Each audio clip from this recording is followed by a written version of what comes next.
over to our good friend, Dr. Jean Rice from Waupaca Chiropractic, Good morning. who does this for us once a month and always has fabulous Hopefully talk. tips. And this is one that we had talked about because I hear you guys talk all the time about you don't sleep, you don't, restless.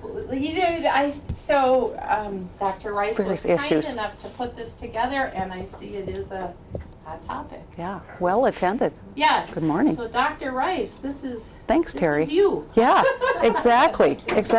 And if this picture at the top is you, hopefully you'll come away with this with some tips that might help you ease into a better night's sleep. Indeed. Lots of factors that influence our sleep. Lots of them. Major ones are, if you are having pain and discomfort, something that isn't able to settle and be comfortable, that's going to keep you awake. Paresthesia, meaning numbness, tingling, itchy, crawly, those kind of things. Again, I hear restless leg type of reactions very often in my office. Certainly things like the family concerns, where your head is brewing over things that are going on family-wise. Work activities, volunteer activities, things that you create for yourself, unfortunately, that we end up mulling over and dwelling on, and it goes into the night. We have to figure out how can we manage that as well. Certainly those self-imposed deadlines, and we're all very good at that, saying, oh, I have time for that, and then realize ultimately, no, maybe I don't, but I've committed to it, and now I have to do something with that. Certainly daytime rest patterns. And all too often, if you have a restless night, you feel sleepy in the day, so you end up taking naps, so it just creates that vicious cycle. And certainly unexpected challenges that show up as far as your health issue, family health issues, or, again, other demands that you had no idea were going to pop up all of a sudden are asking you to spend extra hours on and stressing your life. So, probably the big one certainly that I see in my office is pain and paresthesia issues. If a joint is achy and sore, no matter where, if it's a neck, a shoulder, a back, a hip, a leg, what have you, yeah, that's going to bother you. Certainly some basic home care efforts can be helpful, no matter where that symptom location is. As I've talked about with strain and sprain issues, things of that sort, if you have an area that gives you discomfort, support that area. Very often if you wake up and feel like, it's not too bad in the morning, maybe it's a little stiff and achy, then gets better as you move about, but then through the course of the day it returns to that kind of stiff soreness. Support it. That's telling me that that muscle tendon, ligament structure, the joint components are being stressed from use. And use might simply mean holding you upright. So if you have, again, a shoulder that gives you a lot of grief at night, support it. Put it on that armrest. Actually put it in a sling if need be. Same true, say, a knee. Put that brace on if you know you're going to be up and about. Support the area so it's not feeling so stressed by the end of the day that you spend the whole night with this achiness that doesn't resolve. And that's going to create swelling and inflammation and start, again, that vicious cycle. Support it. Provide it with rest periods during the day. If it's a flare-up, you want to ice it. No question. Again, if it's an arthritic joint, you don't want to use vicious cold. You want to cool it, perhaps, reduce inflammation. But, again, in those cases, I'm okay with heat for short periods as long as you then gently move that joint to take advantage of that heat and help that fluid return to circulation so you don't have that swelling. But movement is absolutely essential for a joint structure that's irritated. Helping that remember how it's supposed to move, reducing that swelling because of the movement, and helping that joint heal, because movement is the only way it can get fresh supplies, nutrients, oxygens, and get rid of waste products.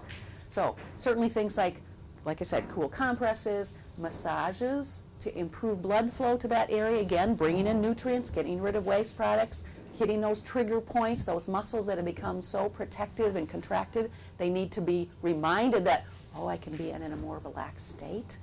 And certainly over-the-counter pain relievers, herbal remedies, something like that are helpful. I brought a couple items we have at our office for those issues. Muscle ease, primary ingredients are like calcium and magnesium, but also things like valerian, etc. Has a calming effect to help your body find that more relaxed state. And calmitrol, same idea, valerian root, those other herbal items that may help your body go into a more restful state. Those kinds of things certainly are available at the Nutrition Center, some of them through the local pharmacy type sites. Other issue, my head is just so busy at night. I just cannot shut my mind off. And that's the case for a lot of us. Again, this time of year in particular, where you think, oh, that's right, I have to do this. Oh, that's right, I have to do this. Again, a lot of self-imposed demands. So, again, thinking about those issues can become an obsession almost. Try to focus on the areas that you control. And that's tough. Not letting others control your decisions and choices. Tell yourself, no, here's how many days I have left to do this. This is something I want to do personally. Some of these extras, maybe I have to delegate to someone else or simply say no. Can, really identify those areas where you can be of assistance when someone asks for help and say, this is in my skill set. This is what I'm comfortable with. You're allowed to say, you know what? That's not something I really can do easily. That's going to cause me undue stress, whether you vocalize that or not. You're allowed to sometimes say, I can't do that anymore. And hopefully at this point in your lives, most of you have figured a lot of that out, saying, okay, this is what I can control. This is what I'm going to focus on. So making lists, absolutely helpful. And sometimes making the list for intentionally scratching things off. Saying, okay, here's, in the perfect world, I would get this, this, this, and this, and make a dozen, 20 different items, and then start scratching off. How important is this? Is this going to make or break that event, that holiday? It's okay. Sometimes I've done stuff that wasn't on the list, but then I put it On the list, so you can scratch it off because of how good that makes you feel. It's like, oh, I did that. And certainly keeping that pad of paper and pen at your bedside so you can write things down, maybe as you're going to bed. Or if indeed you wake at night thinking, oh, I have to remember to do that, write it down. Get it off your mind so you can rest. That can be huge. Work, volunteer, self-imposed deadlines, all of those things, like we were just kind of saying, be realistic for yourself. Are you overly optimistic about the time needed? I tend to be that way. And usually, we all know, most things take twice as much time and cost twice as much as well if we're into a project. So, be realistic. Are you taking on projects that just aren't a good fit for you? It's okay to recognize that and help other people recognize that. And it's probably hardest with our children, saying, oh, mom could do everything. It's okay to remind them, that might have been true 20 years ago, but not so much anymore. Be willing to say no from the get-go. Say, sorry, you're going to have to either scratch that off the list for me, certainly find someone else to do it, or make another choice. Again, making those lists, breaking things down into small portions. Again, if you have a timeline of 2 weeks and chipping away at things slowly is going to help ease your mind so you can sleep and not be burdened with those obsessive thoughts. Day versus nighttime sleep habits. For some of us, we revert back to those babyhood days of mixing up days and nights, or so it seems. Have you found yourself doing that? Allowing yourself short rest periods during the day because you're feeling a bit wiped out and tired is fine, but they have to be short. If that means setting the timer on the oven or on your phone or whatever, a little alarm clock, so you sleep just that 15 to 20 minutes. Allow yourself to get to that just into that REM sleep, that hint of it, and wake up, you'll usually wake up rested and be able to go on. And you might have a few miserable days if this is an issue for you, where you're up at night a lot, that you intentionally say, okay, I'm gonna set an alarm. I'm not gonna let myself sleep more than 15 minutes here, even if it's, 3 or 4 times a day, but working on longer periods of wakefulness. So, work on extending those periods and establish an end of day routine. That's huge. Just like we do with, again, our kids. Helping them ease into their bedtime. That applies to us too. We have to try and create a bedtime routine. So, let's talk about that. Certainly they say trying to be consistent with when you go to bed, when you wake up, really is important. Whether it's a weekday, a weekend, what have you. Try and figure out what's a reasonable time frame to allow you that 8 hours minimum. Again, at this point in our lives, most of us really need 8 hours for our body to recuperate from the previous day. Make that effort to go to bed. Being consistent helps your body's natural sleep cycles. If you're bouncing around, up, awake at 6 a.m. one day and then sleep until 9 the next and going to bed at 9 and stay up till midnight, again, that's tough on our bodies to figure out what's normal. And we've all seen that with folks who have to work swing shifts, how hard that is for a body to handle that constant change. Don't do that to yourself. There is a catch though if you're trying to set up this pattern. If you go and lay down in bed and you're not falling asleep in 15 to 20 minutes, you need to get up, find something restful to do, and that probably does not mean turning on the TV. We don't want lots of stimulation.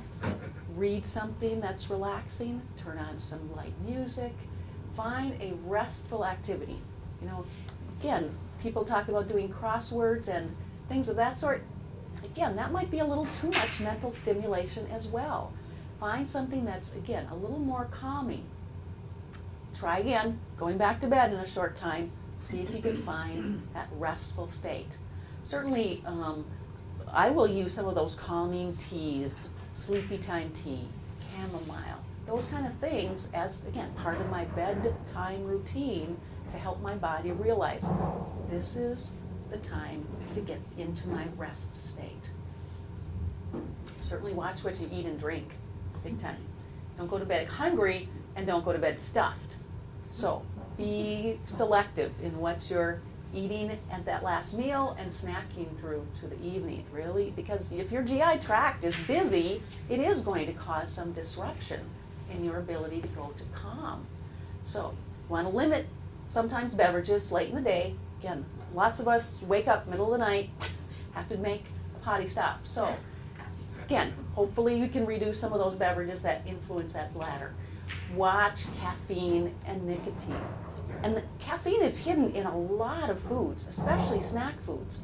So be aware of that. Again, and people will say, I drink decaf coffee, but I'm inclined to say I wouldn't be drinking coffee of any sort at the end of the day, because it has that stimulant effect. And even though it may be decaffeinated, I think the idea of coffee for your body sometimes is like, this is coffee, this is to wake me up. The taste of it, that sensation, that reaction internally, whether caffeine's in it or not. And often people will say, I have a light alcoholic beverage, and that's fine, we're adults. And that will often make you sleepy, but for some people, a few hours later, it then kicks in this stimulant effect. So kind of watch that. See if that's the pattern you find for yourself. And certainly people who are dealing with pain, discomfort, are using ibuprofens and aspirins and things of that sort. A lot of those products have caffeine in them. So read the labels. Again, oftentimes I'll have those who say, if I have a headache, I'll drink a Coke. And that helps. Because it does influence blood pressure, volume of blood flow, etc. Same idea with a lot of those pain relievers then. They have a caffeine or caffeine-like substance that affects blood flow and will affect pain, but it also is a stimulant. So be cautious with that. Again, then I'd have you consider things like the Myo Ease, Muscle Ease, Comatrol, as opposed to an OTC pain reliever. Again, a gimme. Make your bedroom sleep friendly. Again, make sure it is dark.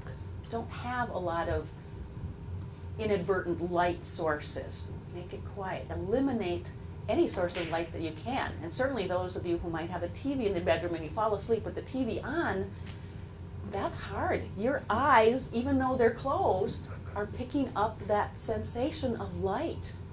Yeah, you need to shut the TV off. You really do. Computers as well, laptops, oftentimes we're using them on in our bed or near our bed.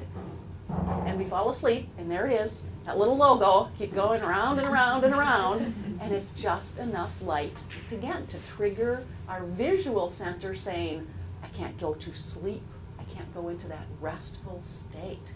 If noise is an issue, there's lots of cool white noise apparatuses out there. The sound of the wind, rustling, waves, etc.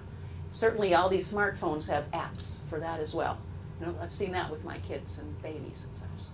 The white noise really does help create that background noise that subdues other noises that might disrupt your sleep. Keep those TVs, computers, laptops out of that bedroom space.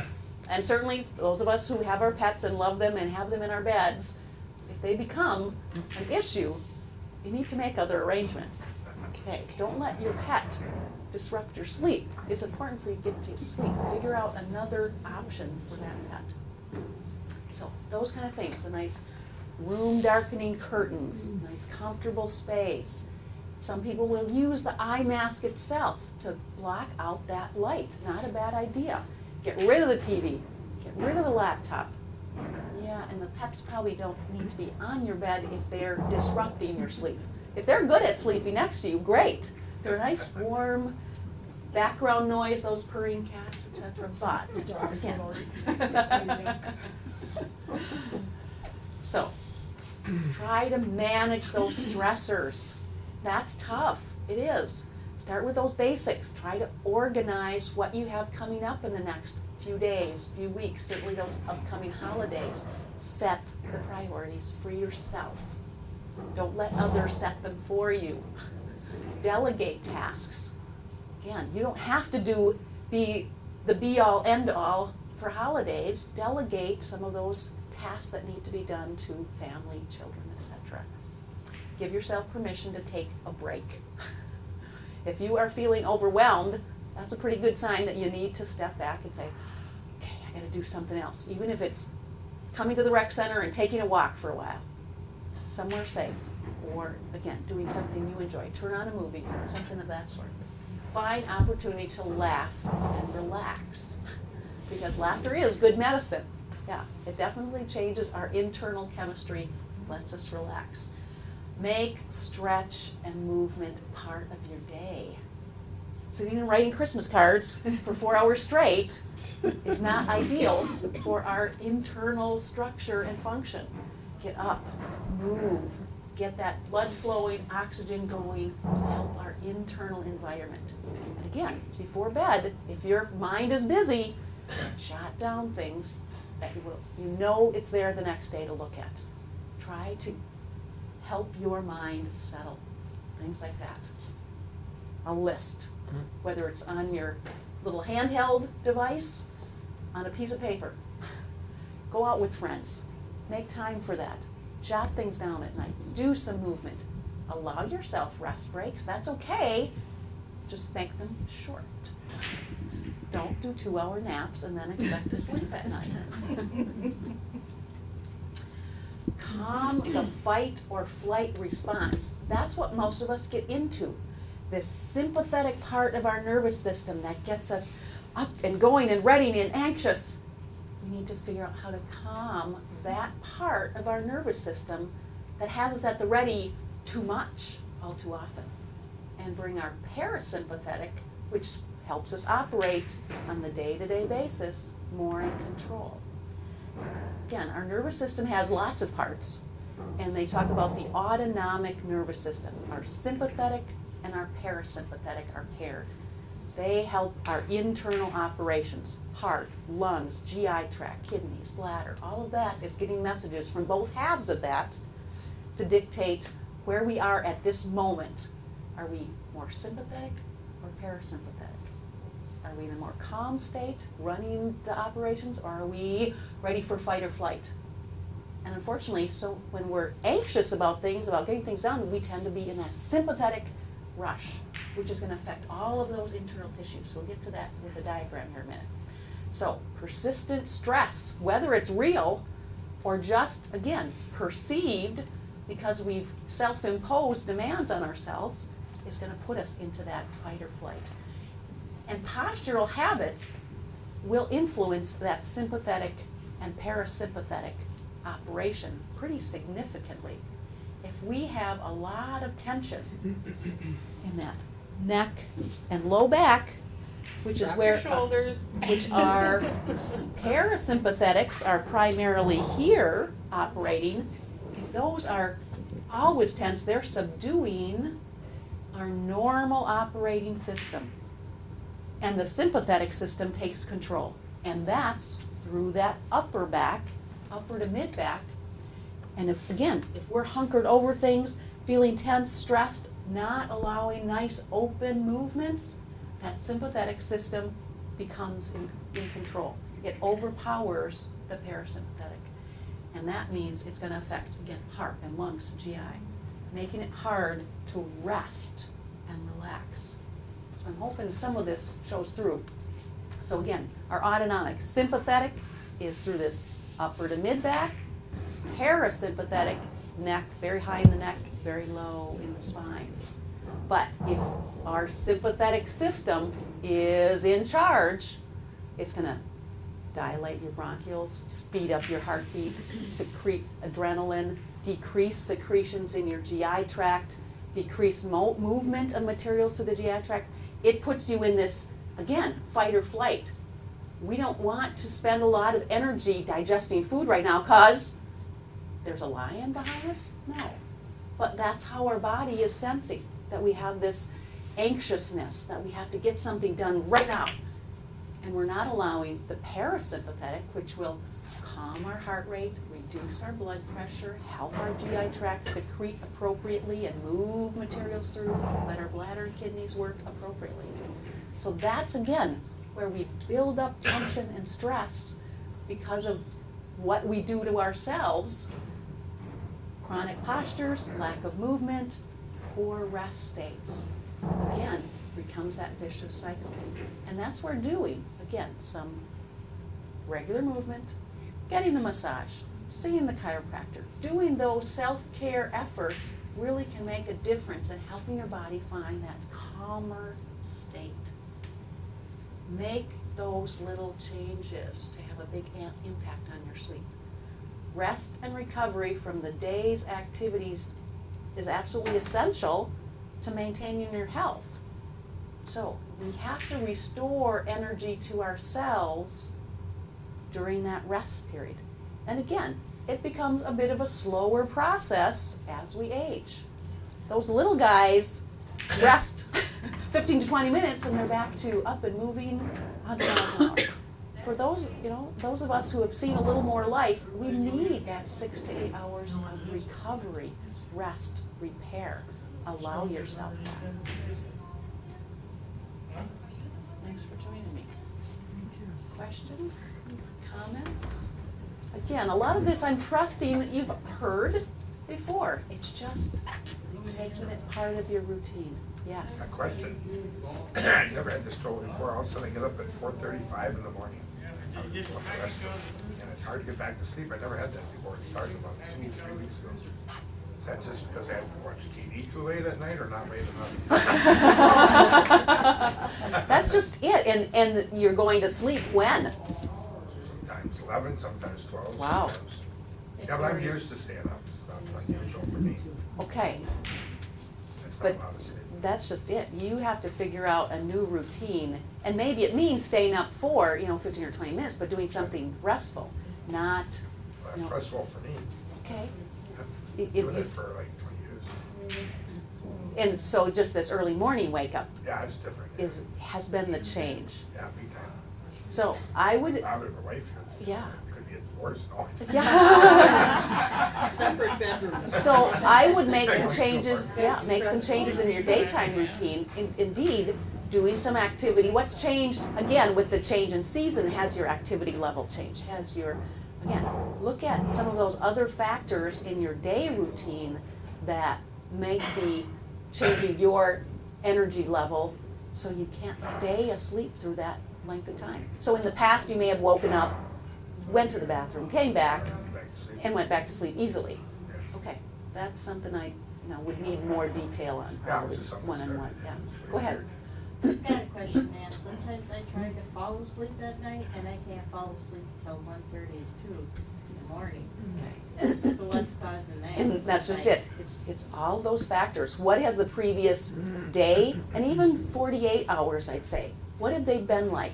What have been the mental demands, as well as has your food choices and beverage choices been different? Have you pushed yourself into this sympathetic, stimulated state where your body is saying, we don't know what to do. My heart rate's up, my blood pressure's up, everything's kind of on guard. So again, trying to find that routine to calm and using things like the chamomile teas, maybe a calm, herbal remedy to help your body figure out, oh, okay, I have to be in this calmer state. I need to rest. Jotting down again, if your head's busy, say, okay, I'm going to take a few minutes here, write down what I'm thinking, even if it's just random thoughts, silliness, put it on paper, throw it away. Yeah, for a lot of us, it's like, why am I thinking about this at all? Yeah. This makes no sense. I have no control over this, and yet it keeps going around and around in my head. And again, we've all been there. What about products like Tylenol PM? Again, they have an ingredient intended as a calming agent. So I don't have a problem with that. Again, across the board, my concern is that that becomes habitual, and only because all of those products are going to have some effect either on kidneys or liver or GI tract. Each of them are kind of different: aspirin, ibuprofen, Tylenol. But for the occasional use, again, I see that as valid because you need to sleep. Well, and in that same vein, if you say you don't want it to be a habitual use, which is worse, you taking that and getting sleep or not sleeping? Right. Granted. I find I can deal with stress better and everything better if I've slept. If I haven't slept, then it just becomes this big snowball effect. Yes. Yes. And that's where I'd say maybe trying, some of these herbal products in place of that sometimes and see, is that effective for me as well? Which is going to be just, a different chemical for your body to address and hopefully maybe a little less stressful in the long run, but everyone's different. Is that like melatonin? Correct. Again, that's often an ingredient in some of these valerian roots and those kinds of herbal additives. They have that in a liquid that you put on your arm. Is that any? Again, everyone's different in how It's your well. own thought, and then you fall asleep. I don't know. And that's true. For a lot of us, it is kind of that mental effect of going through the motion. The placebo effect is effective. So it's just getting into some kind of routine that works for you. I have a question about, are we lacking some sort of food when we wake up earlier than we ever did when we worked? I know you have years where you had to get up early. But now we wake up like at 4 or 3:30. Are we lacking something that we, or is it all your stress in your life? Or is there some food that is better for you, like more protein, less? I can't say that I've seen any writing on that specifically, and certainly not across the board. That's something you certainly can delve into, and it might be that for most of us, as always, I'm going to say everyone can use a good multiple vitamin D, omega-3s as a baseline, because we don't get probably a good nutritional complex in what we're eating from day to day. And having, again, those nutrients available so your body is able to rebuild and repair and re-energize, is gonna be helpful and allow you to rest because it's there. So that may be the case for a lot of you, that your body says, oh, I need some nutrients in order to work on this repair issue. I have no tools, I have no components to work with. I think it tends to be more of this, again, sympathetic, parasympathetic patterning as well. So doing things that help your body relax overall is gonna help that sleep. I do deep breathing, and I try to scan my body. Where am I holding stress? And just try to relax that area. Exactly. Good technique. But before I know it, I'm out. Mhm. And good technique, absolutely, that you kind of pay attention. Where's the stress? And even intentionally tighten that. Say, oh yeah, that's where it is. Now, can I help that melt? And let it go. Again, and that ties into this sympathetic versus parasympathetic operating system, that autonomic system. We all have it. We just have to tune into it. What do you think about, they advertise Breeze with lavender and have that in your bedroom and. Right. For some people, smells are huge as a calming effect. And sometimes it's, again, the smell that you grew up with. For a lot of people, it's their pillow and pillowcase that they have to bring that along on a trip because, and they're thinking it's more the comfort of it. I really feel some of it is the smell of it. So, yeah, again, you'll have to try some of those products and see, is that calming for me? But I absolutely agree.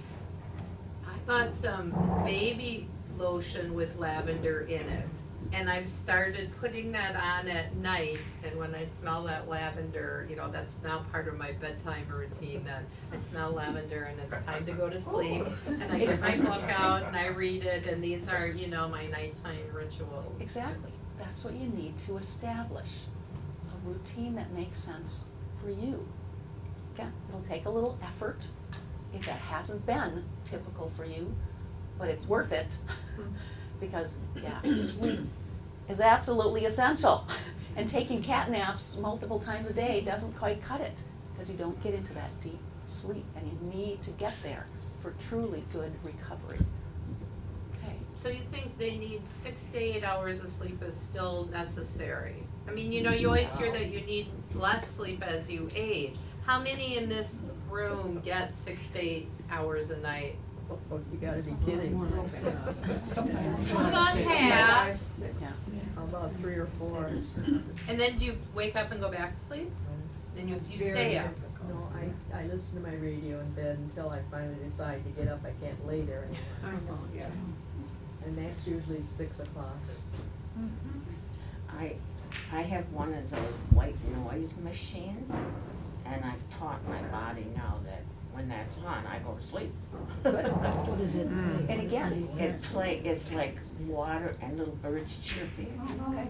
And again, there's lots of great sounds out there. No. I have to tell you guys, we had a new girlfriend come home with my youngest over Thanksgiving, and never met her before, and she's a lovely girl, just so you all know, my son chose well.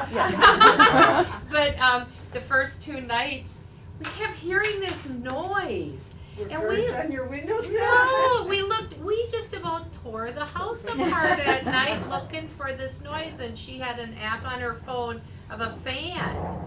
And that was how she sleeps every night. And so when you said the apps, finally we said, man, we can hear something running, but we can't find what it is. And she kind of sheepishly said, oh, that's my phone, it's my fan. And that's what she uses at night. A lot of my children, when they've come to visit with their granddaughter, they have an app of white noise, of sounds of waves.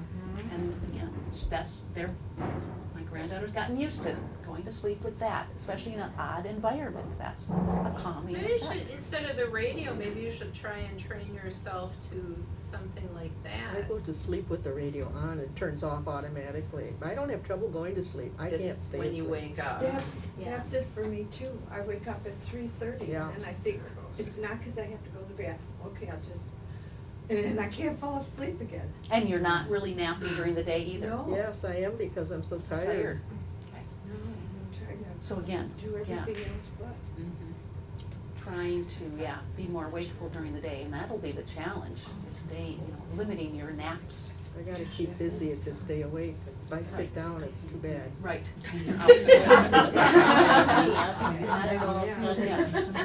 The old time remedy was warm milk, and I tried it when I really had trouble, and warm milk, not hot milk, and it sounds kinda icky, but. Sometimes I wake up and I don't know where the other is, but most of the time, no, I think that was but I hate it when it's big It is, it is. Again, it's something that's relatively easy to digest, and because it's warm, your body doesn't have to spend energy warming it up to body temperature to digest it. But yet it has protein, so it's a slow digestion in that sense as well. So again, making choices of what might be calming. Milk, yeah, to help the taste and, it's like hot chocolate. Plus I get some vitamins, I think.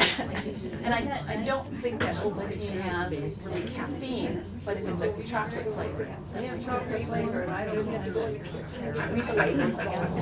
Or malt flavor. That's not exactly Right. in the dark. Well, I hope. I have one question. What about this sleep apnea that people get tested for in the machines? They have to sleep with these machines. Does anyone here have a CPAP?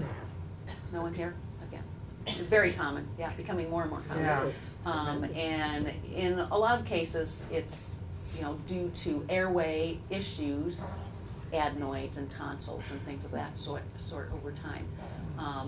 And I also kind of sit the fence on that, because certainly it disrupts sleep, it's probably affecting oxygen intake, and absolutely these people wake up very restless and tired because they aren't sleeping well.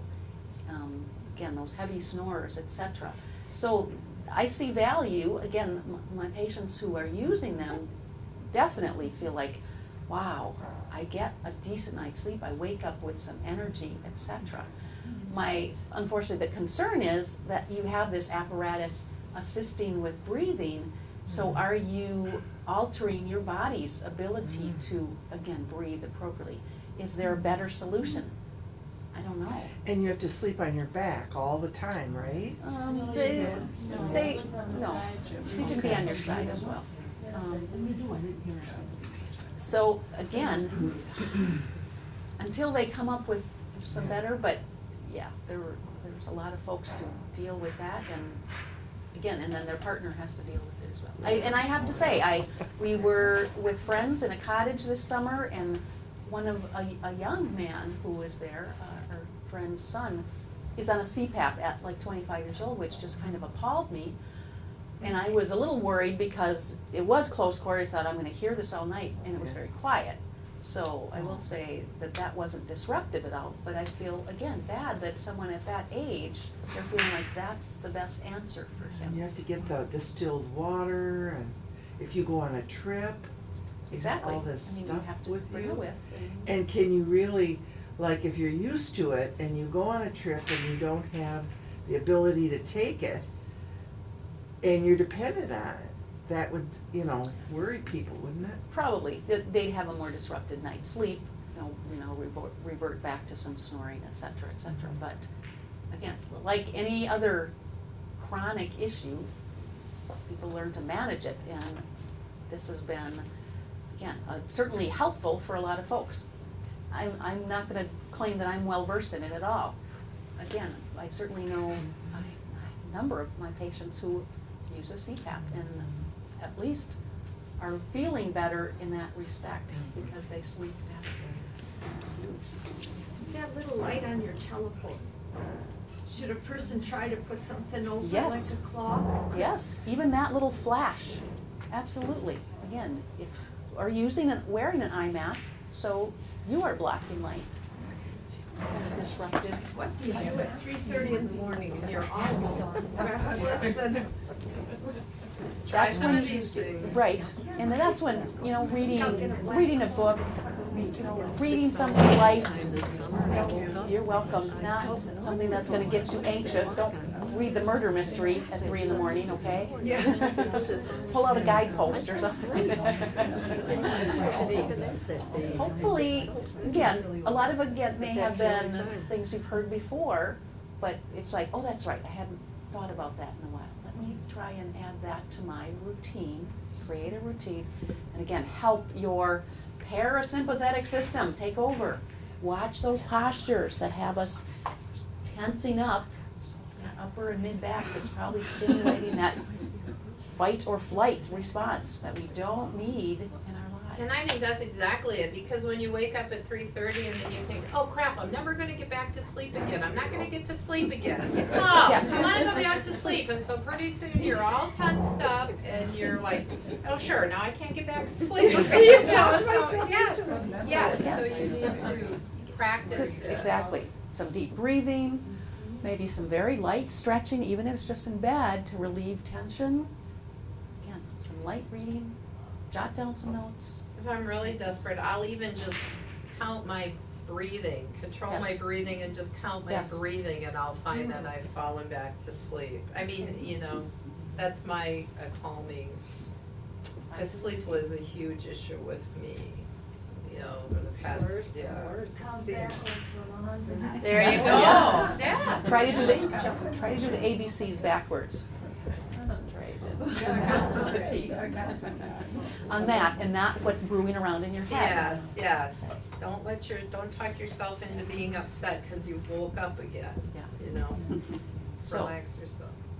Any here's other a restful questions? sleep. Yeah. Is there any topics you would like Dr. Rice, Jean, to address that you think that you would like addressed? What's in your life that? And we can certainly go back to things. I mean, Yes. we talked about knees and shoulders and feet. Yes, we have. But again, it's been a while. I should go back and look at our list. Neuropathy?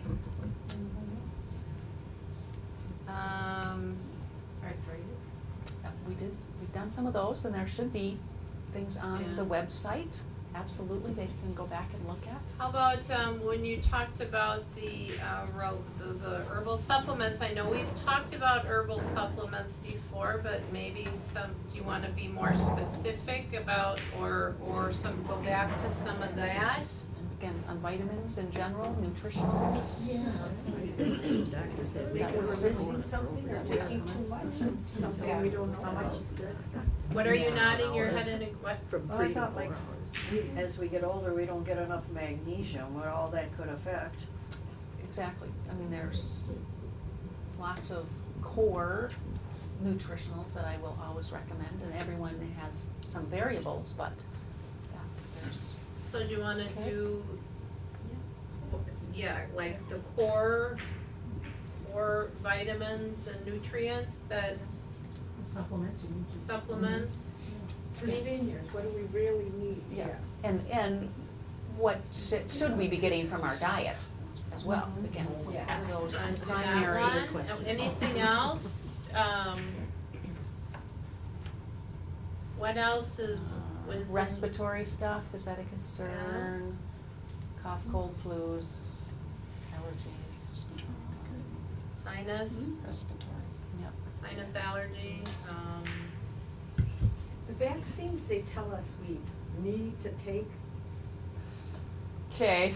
That one, you know, I'm gonna be the one who says, I'd rather you not take them, so I don't know if you want me to talk about you go that. to the nurse I'm and she perhaps says, not the "Oh, person. you're the dentist, and you Yeah. gotta go and get it, but your holistic people tell you, don't do it. Yeah, That yeah, could that be would be, controversial. it would be a controversial Because talk. people have taken vaccines, we don't have all these sicknesses going around. that's a hot topic for me. Yeah. Well, and I think it is for a lot of people right now, they're just finding out, you know, that, especially, and with children too, that if that's Well, especially for the seniors, oh, you have to have the one for the shingles and go back and get another, pneumonia, yeah, the pneumonia thing, and how long has it been since you had your, tetanus shot? tetanus, I Goodness, gotta get Things like that. do we, You know, should we? I will just say, I haven't had a vaccine for a long, long time. Well, A you- tetanus shot, maybe. Maybe tell us why you wouldn't take it. I don't know if it's good. What are our options, yeah? And then have counteracted with someone who says why we should. Right, right. Again,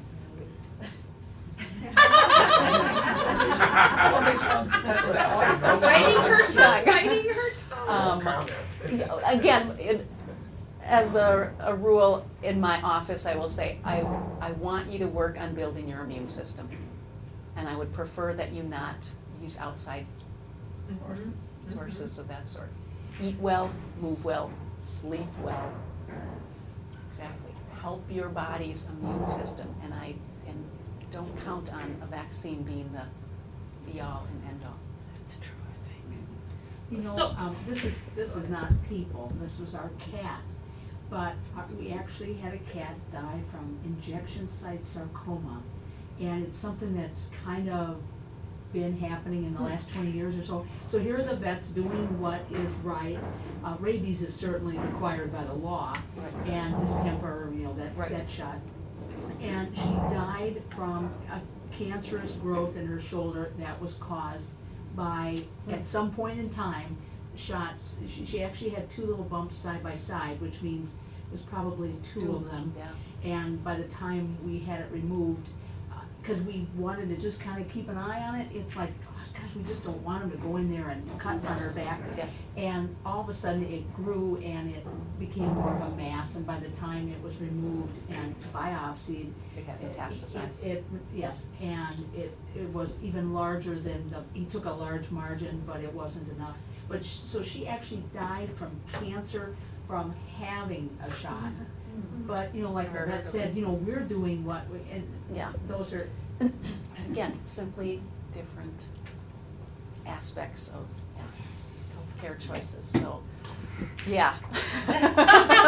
We'll leave it at that. Well, Again, sure. everyone has to make their own decision, and I realize you're being bombarded by, again, opinions from both sides and everyone in between. And that's tough. It is tough. But again, I'm just gonna say, help your immune system be the strongest it can be by doing your self-care, taking care of you. Okay. Deal. Very good. All right. Thank you. Merry Christmas to you all. Merry Christmas.